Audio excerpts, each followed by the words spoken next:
Good morning, everybody. We give all the glory to God in this beautiful morning for the gift of life and the opportunity to share the word of God. But most especially, I'm grateful to Bishop for giving me this privilege to share the word of God. We say it over and over again, especially as the youth. Mentoring somebody where you're present, it is such a double portion. It is possible that you can be given a platform when he's not there, but when he's there, it's such a blessing. As youth, let's put our hands together for God for that. I welcome you all in the Word of God. We still operate in the same theme. But God's providence is extraordinary. What Mama Bishop was saying, it is the same thing that the Lord has placed on my heart. Today I want us to talk about the spiritual warfare or spiritual battle. I will speak about one armor. That's the one I shall dwell on quite often. I speak about the blood of Jesus. Sometimes we don't understand fully, but the Spirit inspired me to know more about the blood of Jesus Christ. In the spiritual warfare, when you understand the importance of the blood of Jesus, it shall do something spectacular in your life. Do you know why the blood? Because everything revolves around the blood of Christ Jesus. The blood is something important. Do you know that even generational curses follow us because of the blood? So the life of everything is hidden in the blood. It is hidden in the blood. We may think that the blood is the red blood that we usually see, but it's more than that.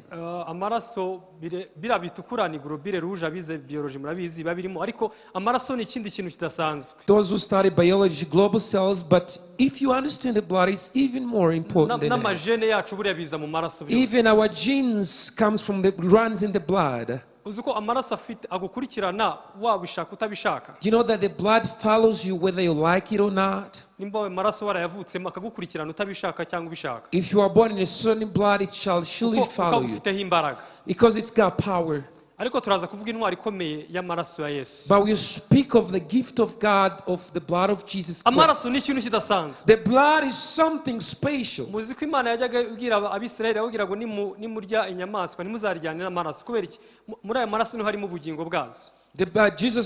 Lord will speak to Israel and tell them, if you eat the meat, don't eat it with the blood, because within there the life is hidden. Let's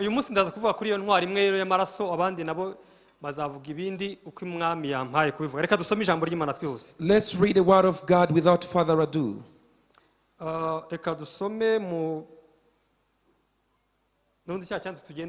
So let's read the leading scripture that we've been working through. We're reading in the book of Ezra, chapter 8. From verse 21 and 22.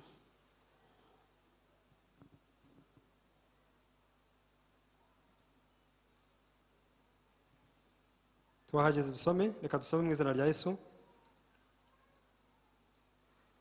Havuze ngo maze ntegekera kwiriza ubusa aho ngaho kuri uwo mugezi ahava kugira ngo twicishe bugufi imbere y'Imana yacu, ngo tuyoboze inzira idutunganiye twebwe n'abana bacu bato n'ibintu byacu byose, kuko tunagize isoni zo gusaba umwami umutwe w'ingabo z'abasirikare n'iz'abagendera ku mafarashi ngo badutabare ku babisha bacu bari mu nzira, kuko twari twavuganye n'umwami tuti maboko y'Imana yacu ari kubayishaka bose ngo bagirire neza, ariko imbaraga zayo n'uburakari bwayo birwanye abayireka bose. Amen. Nuko twiriza ubusa dusaba Imana yacu tuyinginga, yemera kutwumvira. Amen. Amen. Twongere dusome imigani. Reading also in the book of Proverbs. Imigani ibice 26 umurongo wa 2 wonyine. Proverbs chapter 26 verse 2. Haravuze ngo nkuko mwahageze turi kwihuta. Imigani ibice 26 umurongo wa 2.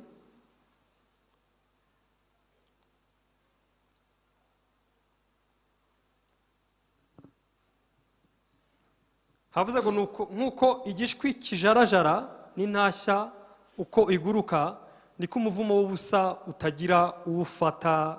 Amen. Amen. Tushobora kubisubiramo nanone, nkuko igishwi kijarajara n'intashya uko iguruka, niko umuvumo w'ubusa utagira uwufata. Amen. Amen. Dusoreze mu Bakolosayi igice cya mbere umurongo wa 19. Colossians, we're reading Colossians 1 chapter 1 verse 19. Kolosai igice cya mbere umurongo wa 19.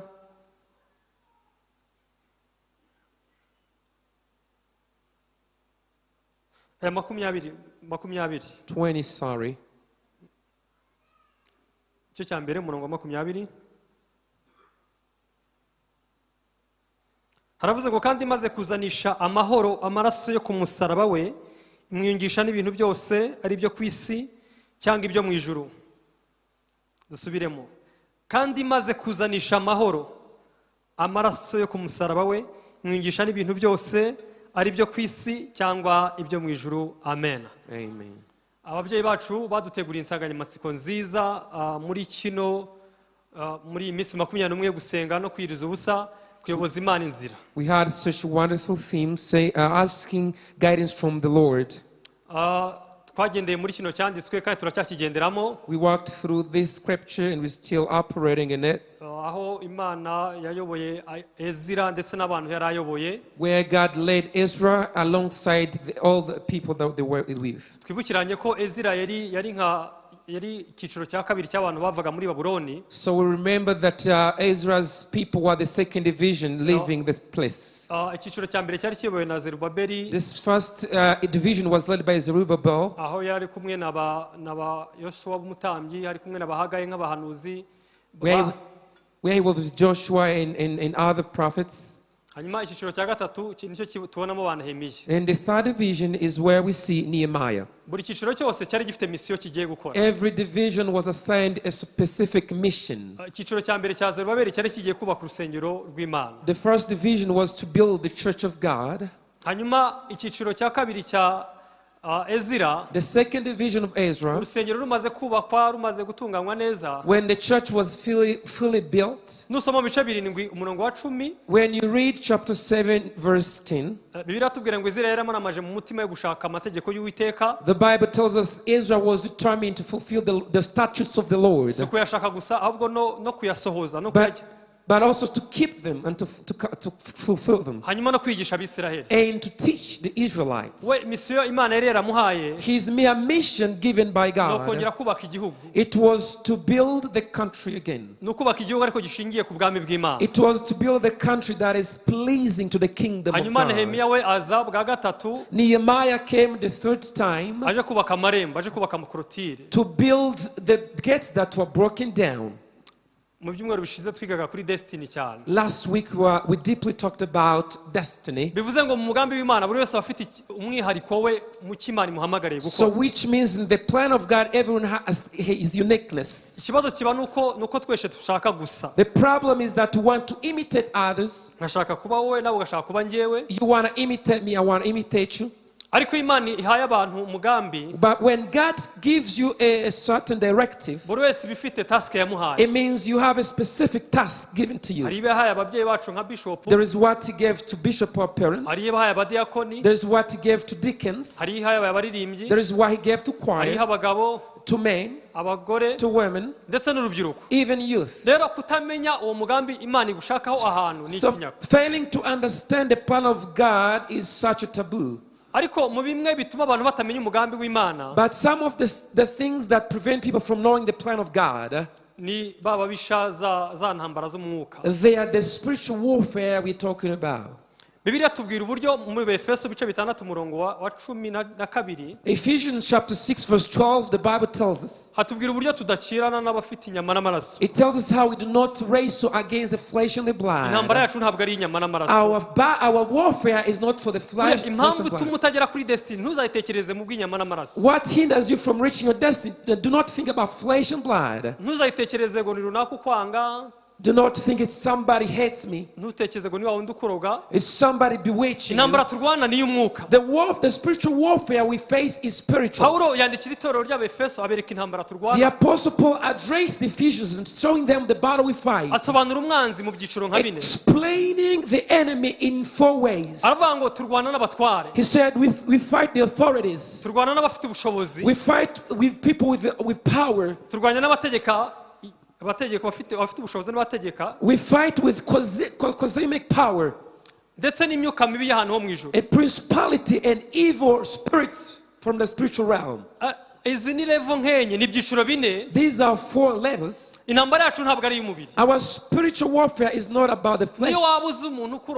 Though you may know somebody bewitching you, though you may think somebody hates you, our battle is based on those 4 things I told you about. The authorities, those are evil spirits that operates at the first dimension. Countries have the heads of states. No, not heads of states. They have authorities. Yes, principalities. The spiritual realm, people, different people, they have different divisions, different authorities. When Daniel was praying for 2 hours, after praying he was heard. But the angel who brought the message was hindered by the king of Persia. Which means the king of Persia, they had their own authority.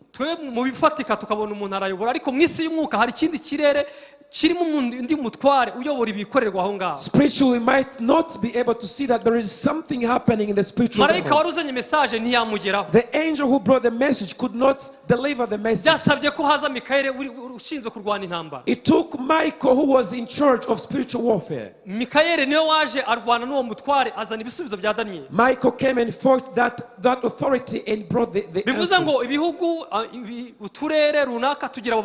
Which means provinces, countries have different officials or authorities. So that is the first dimension. Those officials, what do they do? You might find a certain province has somebody, but they fight to shed the blood. They are led by the homosexuality. It's because there is an official that works in that realm.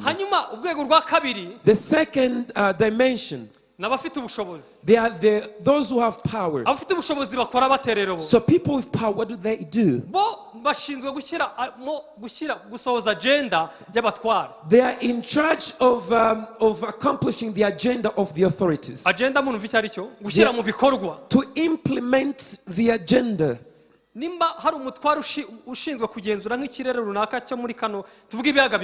If there is an official that is in charge of a certain province, maybe they are in charge of shedding blood and causing strikes and wars. There is another demon with authority who is in charge of executing the agenda of the authority. Why am I saying this to the church? The church of God is the one that has the authority to fight against other authorities of the world. And that is a spiritual warfare.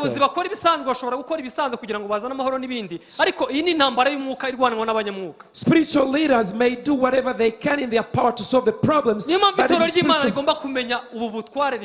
That's why the church needs to understand the authority it has. So they are authorities. They are people with power. In charge of executing the agenda they've been given. So we have the third dimension. People in charge of the spirit, the world of the darkness. Those are demons, not people. Do you know what they do? These demons create the culture. They create a religion without the real God. They have social media as their God. Yigezebaho namwe mubone nka katuni baze igitekerezo cyo gushyiramo muri katuni ugashyiramo abantu basambana ubwo bushatse ubugambiriye iki. So have you ever seen a cartoon where they portray homosexuality or muri katuni bya filime z'abana? Sexism included in the cartoon. Urumva bano bantu bategeka isi y'umwijima n'abadayimoni baba bakora ubwo bushobozi. So the authorities of the spiritual world, icyo babashaka ni iki? What is their mission? No kugenzura umuco. Their mission is to take hold of the culture. They create a culture without God. They may create the media which doesn't include the value of God. They create things that will mislead the community. So this is an evil spirit. And the fourth dimension, they said they are the evil spirits in the spiritual realm. You want the evil spirit in the spiritual realm. What does that mean? As you all know, we have 3 heavens. There is the first sky where the planes operate.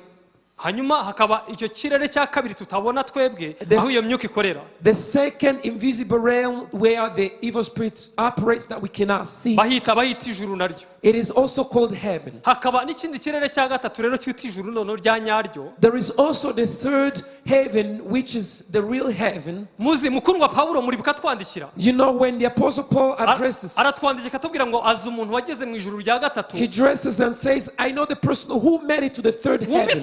kubitandukanya azi ijuru rya mbere n'irya kabiri n'irya gatatu. He knows to distinguish the first, the second, and the third. He was the one abona, he saw, ayumva, he heard ibyo umuntu atakumva. Things that a man cannot hear. Bivuze ngo yageze mu ijuru rya gatatu ku ntebe y'Imana. Which means he's in the third heaven. Yarenze ikirere indege zigenderamo. He was gone beyond where the plane operates. Arenga ikirere cya kabiri imyuka ikoreramo. He's gone beyond the second realm. Agera mu ijuru rya gatatu. And make it to the third heaven. Babantu kwa kundi uvuga ngo umuntu yavangiwe yazanye message itariyo abayikuye mu kirere cya kabiri. Where you say somebody is confused is in the umuhanuzi cyangwa umuntu runaka wagize yerekwa ariko ntiribe bivuye ku mutima w'Imana abikura muri kino kirere cya kabiri. So this person who is stuck is caught up in the second heaven. Iyi niyo level ya nyuma rero y'imyuka. So this is the last level of the spirits. Niho tubona abarozi, niho bakorera abarozi. This is where we see the department of the witches. Abacuragura niho bakorera. The occultists. Abaterekera niho bakorera. The enchanters. Ariko ni level ya nyuma nayo mu mikorere. But that's the last level in these dimensions I've mentioned. Kuki kuvuga gutya? Why am I saying this? Kugutegura ngo muri kiro cyumweru tuzinjire muri combat spirituel tuzi ibyo tugiye kurwana nabyo. I'm preparing you in the upcoming week we enter into spiritual warfare knowing what you're about to face. Intwaro zacu ntabwo ari nk'iz'abantu. Our warfare are not our armors are not carnal. Ariko icyo twizera twebwe duhamanya n'umwuka w'Imana. But what we believe with the Spirit of God, intwaro zacu our armors are not carnal. But we take captive every thought that fight against God. We take captive every thought, break down the strongholds, and every lofty thing, every power, with every power, we break them down because of the name of Christ. Hallelujah. Glory, hallelujah.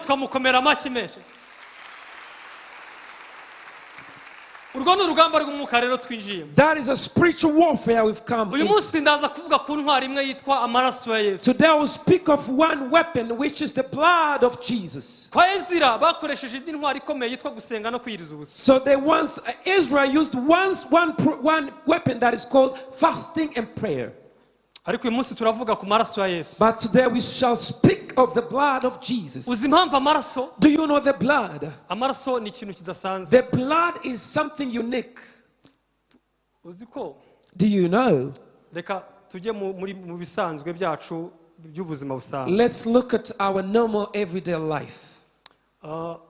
Twavuze kare. We said earlier on ngo karande ndetse na bya mivumo n'ibiki byose zuko bidukurikirana kubera amaraso. We said that generational curses follow us because of the bloodline. Bidukurikira kubera amaraso. They follow us, fight against us because of the bloodline. Nta kindi kintu bikurondora. Nothing else. Ni isano y'amaraso gusa bireba. It is the relationship of the blood. None se ugira ngo kuvuga ngo biwacu bose ngo bapfa vuba bapfa kare gushaka birabagora ntibabyara tugira ubukene bwa karande ugira ngo ibyo bintu se byabereye haganaye. So all those things, the poverty, all those generational curses, birondora isano y'amaraso. all these things follow the bloodline. Bloodline, yes, mu cyongereza bivuze neza ni bloodline, urwo ruherekane rw'amaraso nta kindi birondora. It is the succession of the blood, the bloodline. Papa we na mama barahuye barakubyara. Your mother had an intimacy and gave birth to bahuje amaraso barakubyara. So they gave birth to you physically. Hanyuma satani kuntu nta mbaraga agira. But the devil, the way is so powerless. Ariko satani ahabwa permission n'icyo kintu. But the devil is given permission by that bloodline. Satani nta mbaraga agira. The devil is powerless. Abadayimoni nta mbaraga bagira. The demons have no power. Ariko bagendera kuri iyo permission. But they walk by that permission. Bagendera kuri iyo permission bahawe gusa. By that permission of the bloodline. Turaza kuvuga ku maraso atagira inenge ariko. We shall speak of the blameless blood. Uzi ikibazo? You know, the problem is twizera amaraso ya karande naho dukomoka. We believe in the generational blood. Turabyizera cyane. We do believe in it. Ariko ntabwo twizera icyo ayo maraso ya Yesu nayo twavutsemo. But we don't believe in the blood of Jesus where we came from. Ariko reka tubanze tubyubake neza. But let us understand this better. Amaraso, the blood, ahagarariye cyangwa asobanura igihango portrays the covenant cya famiye ndetse n'igisekuruza of the family and the ancestry.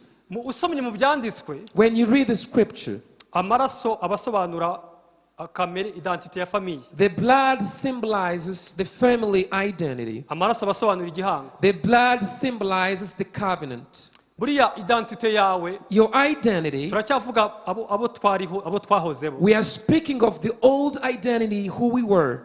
Jewe kuba ndi Rwandenzi mwene Rwandenzi. I being Rwandenzi, the son of Rwandenzi. Iyo Rwandenzi. identity iva ku maraso. That identity comes from the blood. Hanyuma iyo identity ibirimo n'igihango. And that identity also has the covenant. Ibirimo n'igisekuruza. It has the ancestry.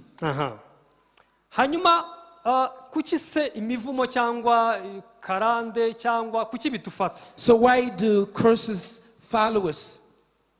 Ahanini nuko hari ibicaniro tutazi wenda hari n'ababimenya ariko harabandi atabizi. It is because there are unknown altars. Kuko Imana ivuga ngo ihora abana kukirango kwabase kubisekuruza byinshi cyane. Ibisekuruza birenga 4. Because God counts the generations. Urugero, for instance, hari igihe baba baraterekereye bakakumurika muri ibyo bintu. Probably they practiced incantation and gave it to you to idols. Nababwiye ngo Satani, the devil, cyangwa abadayimoni, all the demons, ntabwo barekarama ikitariho. They never claim something which is not there. Barekarama icyakozwe. They claim what happened. Nimba barigeze kukumurikira abagirwa cyangwa nyabingi. If once you are given to incantation or idols, ibyo bintu barabirekarama. So they claim that. Nimba barigeze guterekera, if they once practiced witch, nimba barigeze kuraguza, if they once practiced sorcery, nimba barigeze kugira igihango bagerana n'indi myuka, if they once had a covenant with evil spirits, igihango muntu mvi cyari cyo? Do you understand the covenant? Abakuru murabyumva, igihango kigirwa n'amaraso. Covenant has the blood. Ibyo bintu abadayimoni barabizi kandi bazi kubirekarama. Demons understand and can claim that. Niyo mpamvu muri aya masengesho agiye kuza, that's why in the upcoming prayers, udakwiye kuyasiba. You do not have to mess. Kubera ko ni wowe ku giti cyawe wazagira umumaro. Because it shall benefit you personally. Ijambo ry'Imana rivuga ngo muzamenya ukuri kandi ukuri kuzaba bato. The word of God says you shall know the truth and the truth shall set you free. Utaramenya ukuri ntabwo ushobora kuba bato. If you haven't understood the truth, you won't be set free. ntabwo ushobora kubana. You won't be set free. Uzi ko hari n'igihe abantu baterekerera abana babo bakaba mu myuka.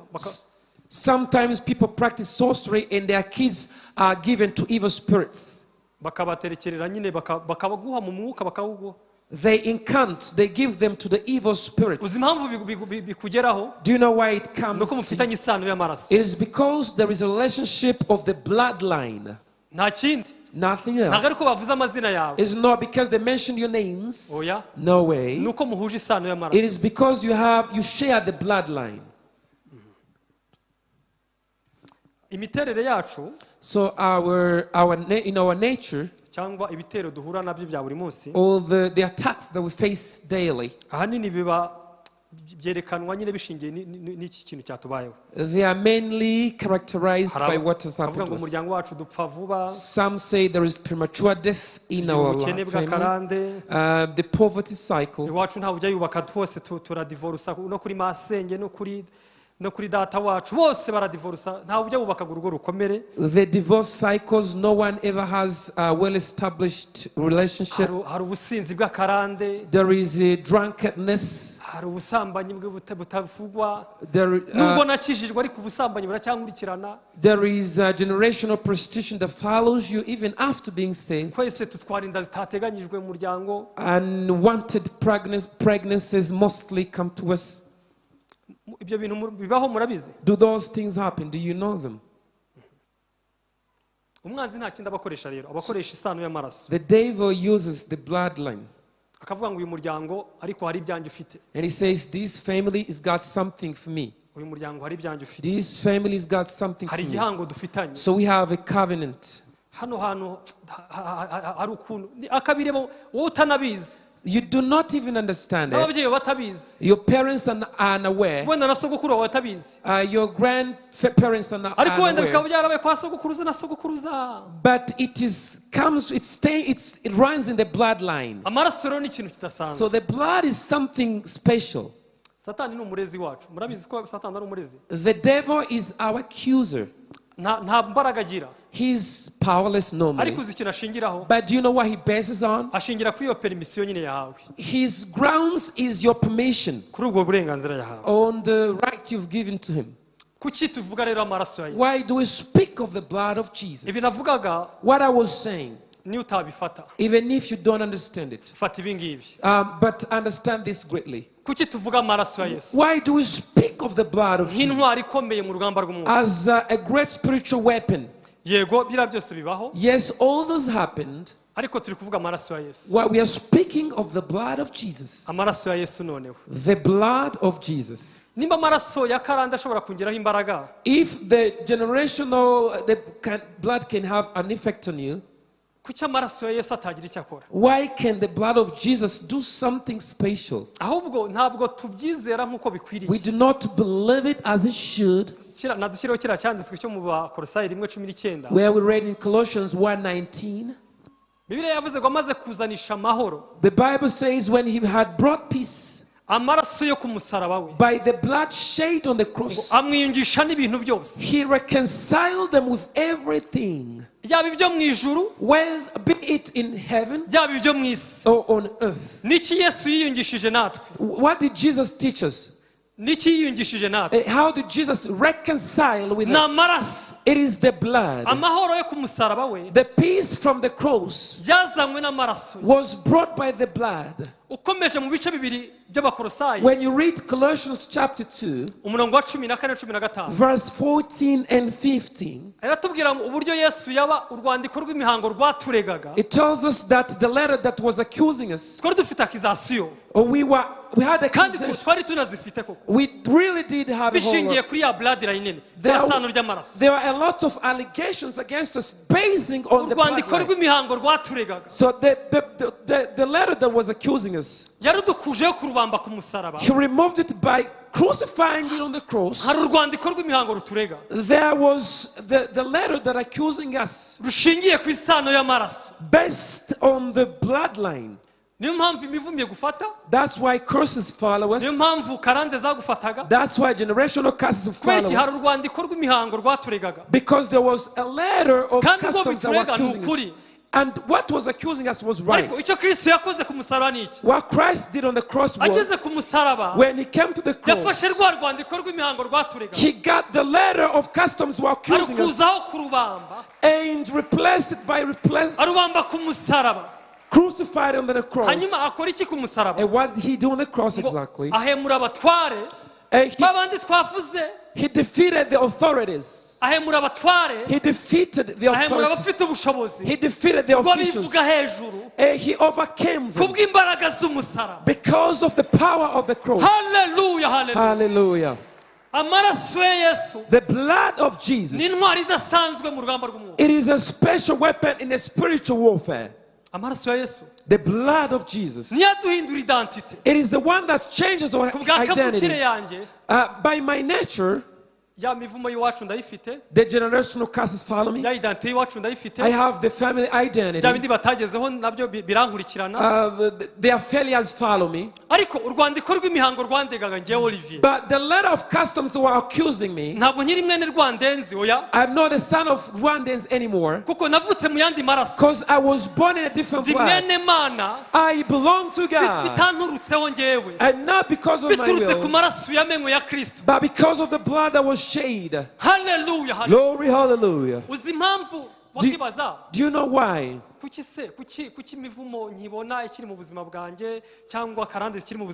Why do I see generational curses still following me? Don't you think about it?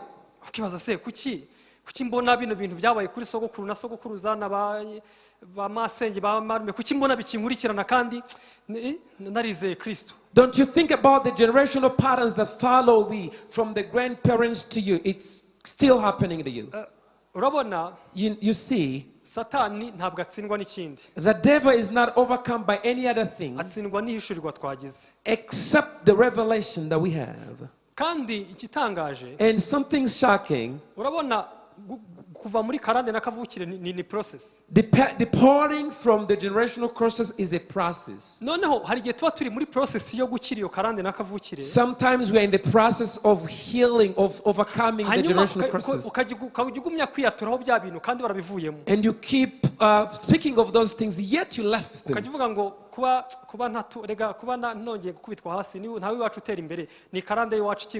Well, the fact that I'm failing, I know it's a generational curse, and this has been happening. Being led to get married, I know it's a generational curse. Do you know what you're declaring in a spiritual world? You are born in another kingdom. The devil would have released you. The spirits would release you. You are fleeing from them. But when you move a little bit ahead, the devil attacks your mindset. And then you compare yourself to the bloodline.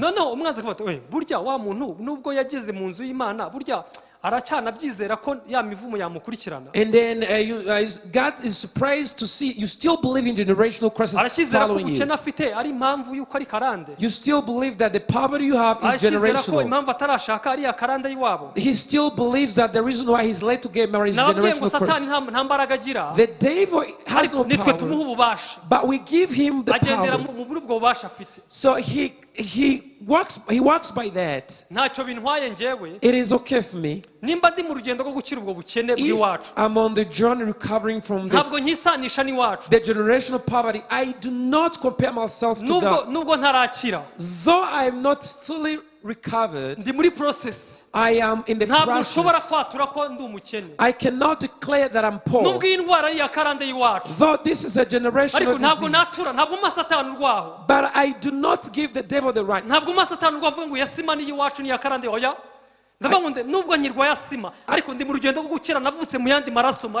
I have to be bold and confess I'm in the process of healing because I was born in a new, different blood. Though things are not working out properly, it has nothing to do with my generational curse because I am no longer part of it. Because the letter that was accusing me, things that were supposed to accuse me were crucified.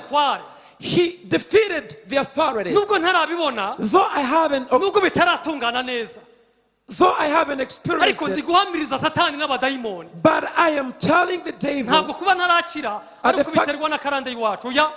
the fact that I'm not fully healed is not because when you declare it, you give the devil the right.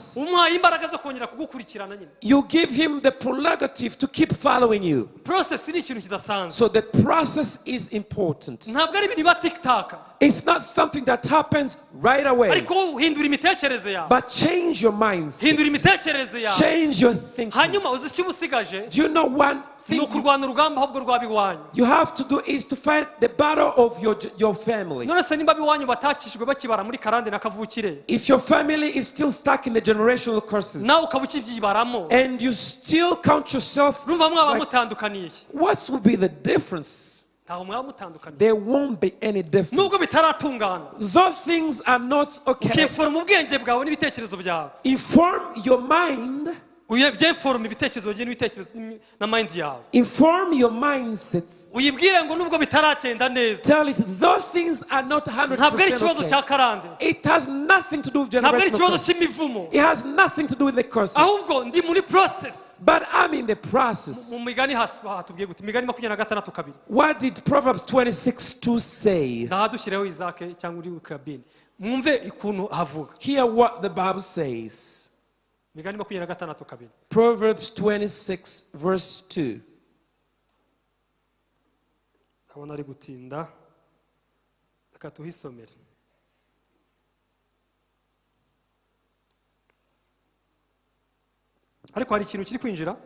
So you're getting something? Dusome imigani 26:2.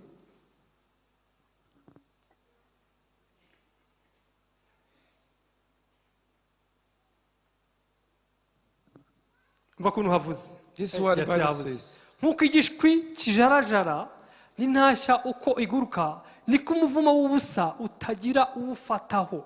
Hallelujah. Like a fluttering sparrow and darting swallow, an undeserved curse does not come to us. Undeserved curse does not come to anybody. The devil will claim things,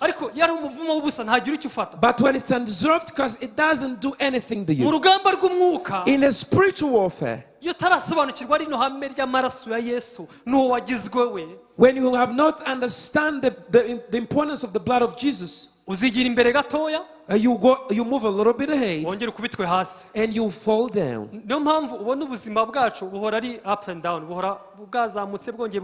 That's why our life is unpredictable. It's always up and down. The Apostle Paul wrote to Corinthians and told them that's why we do not count people basing on the generations. When one is in Christ Jesus, given birth by the blood, he's a new creation. The old are gone and the new have come. But we don't believe it. When we believe it, we believe it a little bit. It's okay. Though you still characterize by that, but you're still in the process. Tell your neighbor it's okay. It doesn't matter. It doesn't matter that the curse is still following. But do not allow it to enter. You're not poor, you're rich. You're not sick, you're healed by the you're not characterized by the generational curse.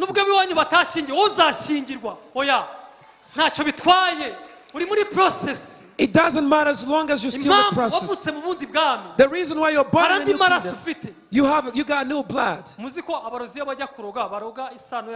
When the witch is about to witch, they wish the bloodline. They bewitch the bloodline. So the curse that you have nothing to do with cannot do anything to you. Though your family might be practicing that, because you're already disconnected, so that curse will be futile.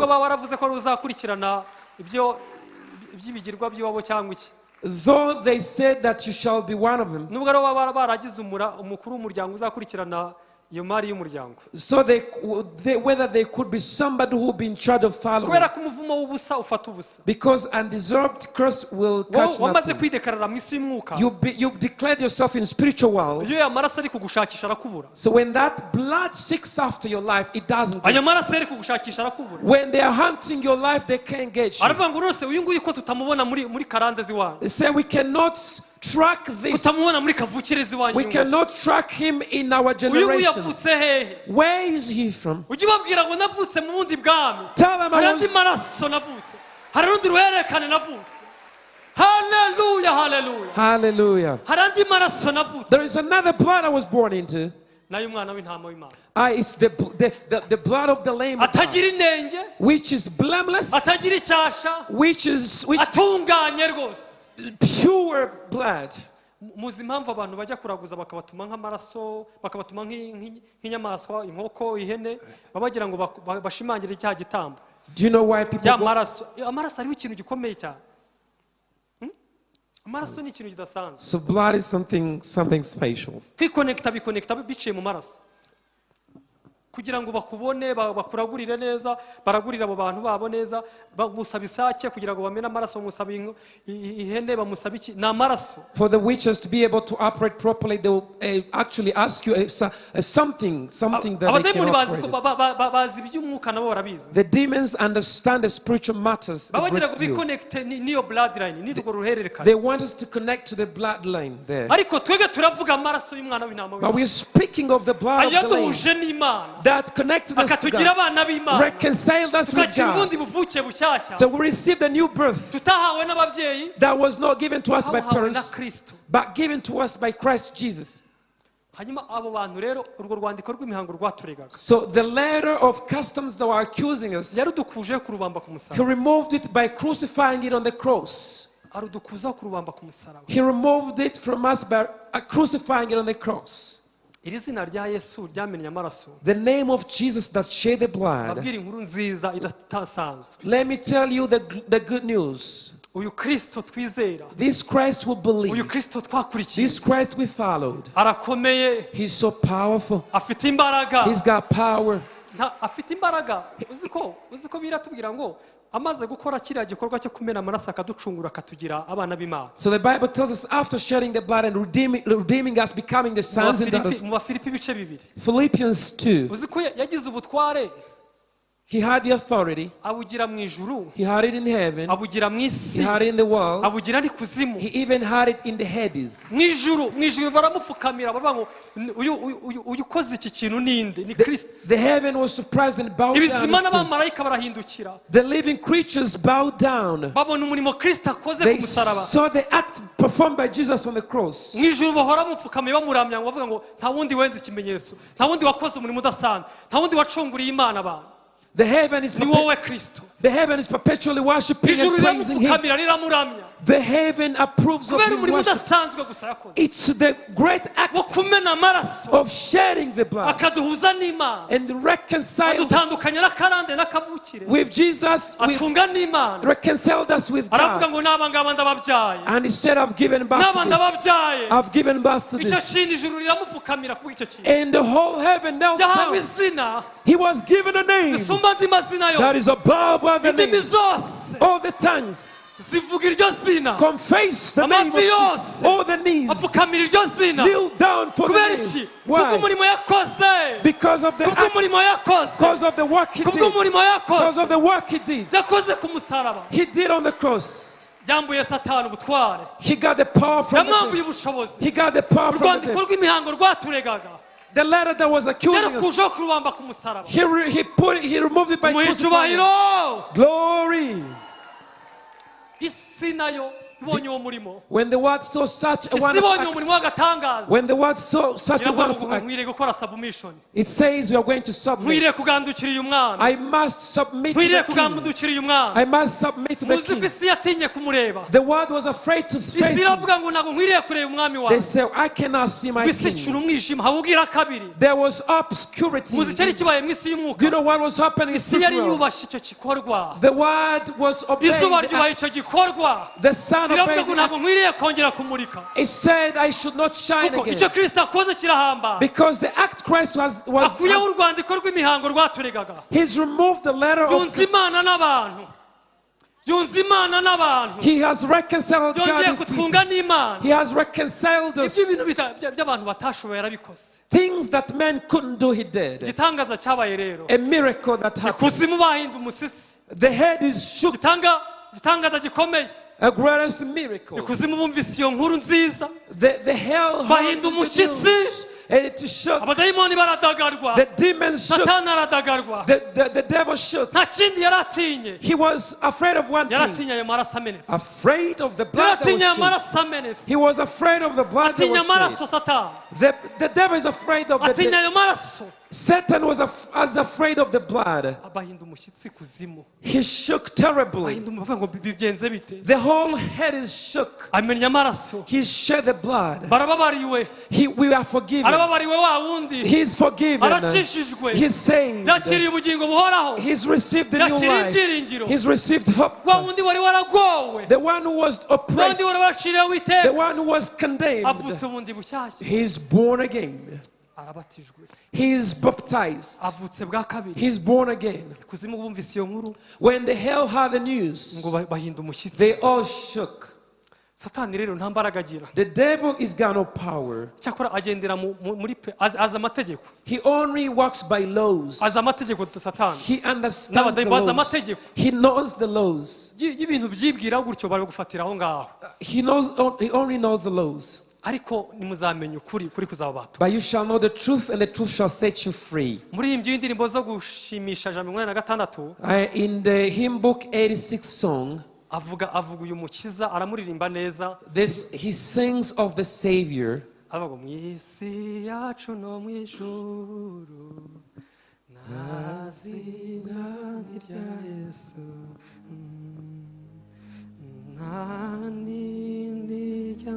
Murisa niyu watuambiwe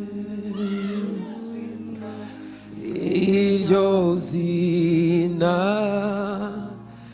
darikunda ry'umucunguzi wanjye.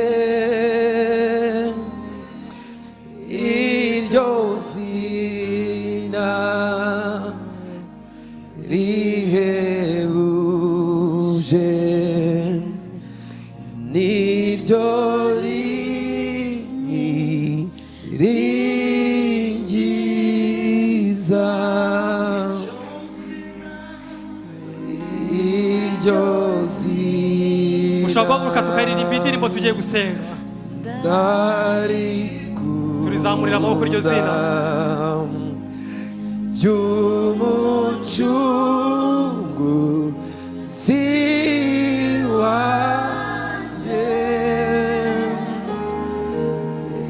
iryo zina rihebuje niryo ryiza.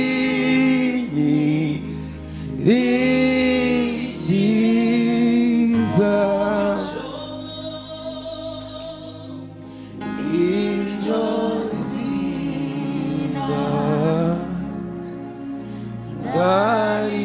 ndarikunda ry'umucunguzi wanjye iryo zina rihebuje niryo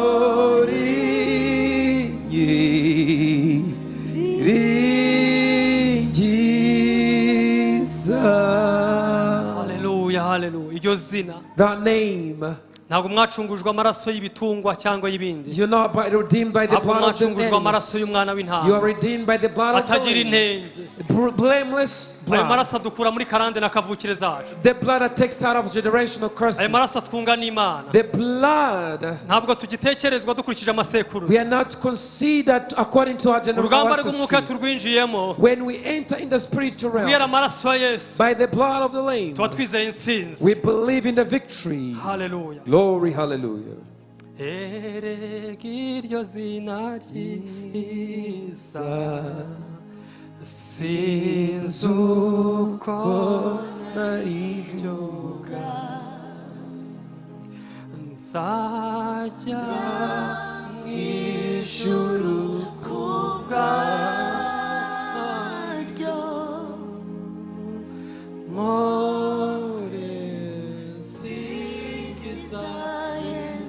Iryo rimpesha ubutware,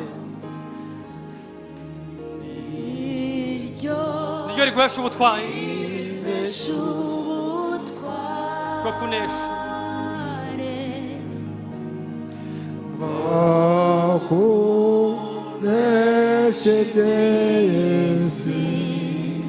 Tukakuvana mu buretwa,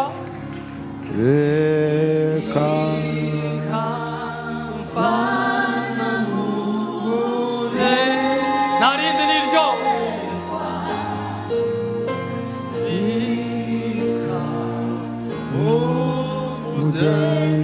dusubire muri ryo rimpesha ubutware.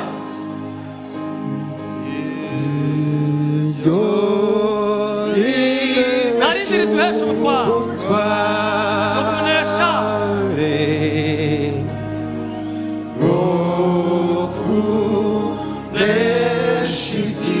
kunesha iby'isi kamvana mu buretwa,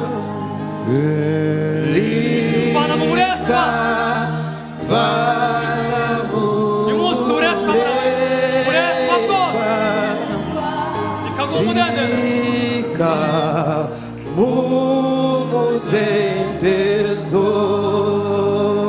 Nzajya mwikubita imbere, nzajya watsinze Satani, watsinze abadayimoni, watubyaye bundi bushya, mwamutwara abatwara, wowe mwamutwara abami,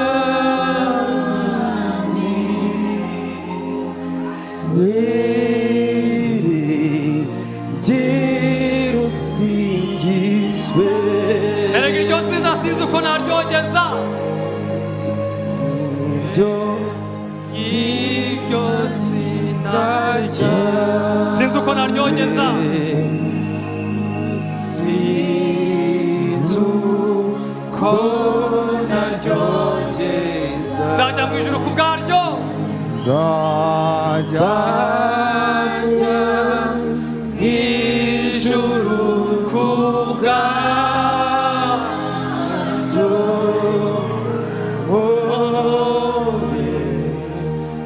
Singiza Yesu,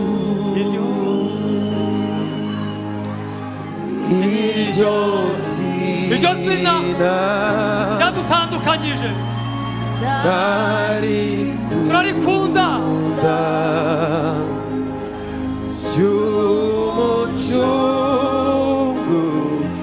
Ry'umucunguzi wanjye, iryo zina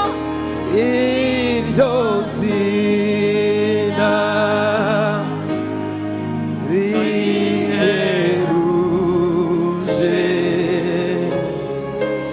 niryo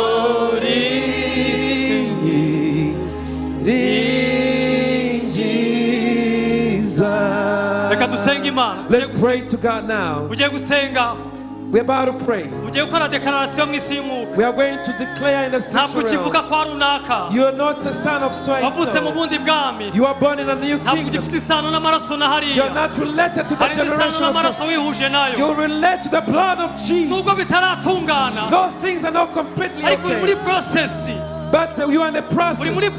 You're still in the process. You do not declare badly. Do not pray. Heavenly Father, hallelujah. We thank you for the blood. We are the children of God. We were separated by the generation. We are the children. The blood of Jesus. The overcame. It was defeated. We defeated. We overcome them. We are the victorious. We are conquerors. We are not counted among the ancestry. We are the children of God. I am the child of God. I am the child of God. I am the child of God. I am the child of God. I shall make it. I shall achieve great things. I want faith. I want. I am rich. I shall give peace. Hallelujah. I am the blesser. I give the blessing. I am the child. The past has no power. The past has no power of me. Christ in me. The power of Jesus. I was born a new kingdom. I was born a new kingdom. Hallelujah. Let's keep praising God. Oh, hallelujah. Glory, hallelujah. In the blood we became a great people. In the blood of Christ Jesus, we've been given the power and the authority to walk over those opposing powers. Raise your prayer in the name of Jesus. Say, give me power to overcome. Give me power to overcome through the blood. To keep on having authority. To be given the power to tread upon the serpent and scorpion, and to silence all evil voices that may prevent me to understand the precious blood. Heavenly Father, in the name of Jesus, God of abundant peace, powerful God, God who loved us greatly, who gave his son for redemption, redeemed us by the blood of the Lamb, so that our sins might be forgiven and we be given the authority and to trade every power. We've been given the power. We've been given the right to be called children of God. Bless your sons and daughters. This is a morning that is different. A morning to understand. And to lift high every circumstance. Disconnecting ourselves from the power of the darkness. In the name of Jesus. Bless this whole week. Bless this whole year. Be a year to give us authority. A year to give us power. To be called the sons and daughters. To have power over nature. To have power over creation. And to conquer in Jesus' name. Thank you, Jesus. Thank you for the great works. Thank you, Father, for the power of the blood. Mighty hands clap to the King of Kings. In Jesus' name. Hallelujah. Hallelujah. Hallelujah. Hallelujah. Hallelujah. Maraso ya Yesu ni meza yaduhinduye abana